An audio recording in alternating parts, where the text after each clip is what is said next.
Hi అందరికీ. Welcome back to my channel. ఇప్పుడైతే నేను బెండకాయ టమాటా కర్రీ అయితే వండుతున్నానండి. అందరూ వండుకున్నట్టుగా. కానీ లాస్ట్‌లో దీనికి ఒక స్పెషల్ ఉంది. మా పిల్లలైతే చాలా ఇష్టం. ఇది ఎప్పుడు నేను వండుతాననమాట. ముందుకైతే కళాయి పెట్టుకొని ఆయిల్ వేసుకొని తాలింపు సామాన్లు అయితే వేసుకోవాలి. అవి కూడా ఫ్రై అయిన తర్వాత ఒక ఆనియన్, పచ్చిమిర్చి కూడా వేసుకోవాలి. అవి కూడా ఫ్రై చేయాలనమాట మంచిగాన. పిల్లలు కూర చాలా ఇష్టంగా తింటారండి. చాలా బావుంటది కూడా టేస్టు. నేను యాక్చువల్‌గా పెరుగు కర్రీ వండుతాను. ఇప్పుడు కొన్ని మామూలుగా కర్రీస్ వండుకొని లాస్ట్‌లో పెరుగేసుకుంటే టేస్ట్ అయితే చాలా బావుంటది. పిల్లలైతే చాలా ఇష్టంగా తింటారు. అలా మా పిల్లలకి పెడతాననమాట. ఇది బెండకాయలు వేసుకోవాలి తర్వాత కట్ చేసి. కొంచెంగా పసుపు, ఉప్పు అయితే వేసుకోవాలి. అవి కొంచెం ఫ్రై అవ్వడానికి.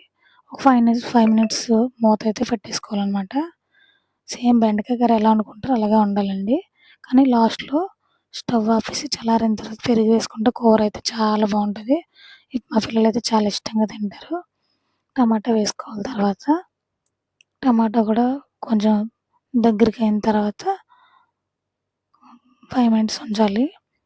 మా పిల్లలైతే చాలా ఇష్టం కర్రీ అంటే. ఇందులో నేను బంగాళదుంప, క్యారెట్ ఆ కర్రీలో కూడా పెరుగు వేస్తాను. ఓన్లీ ఆనియన్, టమాటాతో కూడా పెరుగేసుకొని చేసుకోవచ్చండి. చాలా బావుంటది. పిల్లలైతే చాలా ఇష్టంగా తింటారండి. వాళ్ళెంత నచ్చితే కడుపు నిండుగా అన్నం తింటే నేనంత హ్యాపీగా ఉంటాననమాట. అందుకే వాళ్ళు నచ్చినట్టుగా నేను వండి పెడతాను. ఇంకా ఈ బెండకాయ కర్రీ దగ్గరికి వండేసిన తర్వాత ఇంకా కొంచెం వాటర్ అయితే వేసుకోవాలి. బెండకాయలు, టమాటా మునిగినంత వరకును. అది బాగా మగ్గాలి కాబట్టి దగ్గరికి అయిన తర్వాత కొంచెం ఒక 5 మినిట్స్ మూత అయితే పెట్టుకోవాలనమాట. బాగా మరగాలి అది దగ్గరికి. దాని తర్వాత అప్పుడు కొంచెం ధనియాల పొడి, కారం, ఉప్పు అన్నీ వేసుకోవాలి సరిపడినంత. మూత అయితే మధ్య మధ్యలో పెట్టుకుంటూ తీసుకుంటూ దగ్గరికి అలా కలుపుకుంటూ ఉండాలనమాట. ఏదైనా మన పిల్లలకి మన కడుపు నిండా మన చేత్తో పెడితే ఆ ఆనందమే వేరండి. మీరు కూడా పిల్లలకి చేసి పెట్టండి. కూర అయితే చాలా బావుంటది. ఇంకా లాస్ట్‌లో కూర దగ్గరగా అయిపోయిన తర్వాత ఇంకా ఉప్పు అది చూసుకొని సరిపడేటట్టు స్టవ్ అయితే ఇంకా కట్టేసుకోవాలనమాట. దగ్గరికి అయిపోయింది.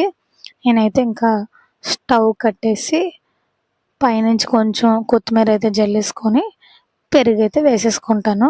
పెరుగు తిన్న వాళ్ళైతే స్కిప్ చేసేయండి. పెరుగు తినే వాళ్ళైతే కంపల్సరీగా పెరుగు వేసుకోండి. టేస్ట్ అయితే ఒకసారి చాలా బావుంటది.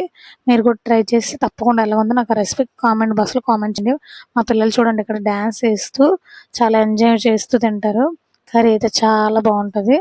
మాకైతే బాగా నచ్చింది. మీరు కూడా చేసుకొని తిని టేస్ట్ ఎలా ఉందో కామెంట్ బాక్స్‌లో కామెంట్ చేయండి. Please subscribe to my channel. See you in the next vlog. Bye by.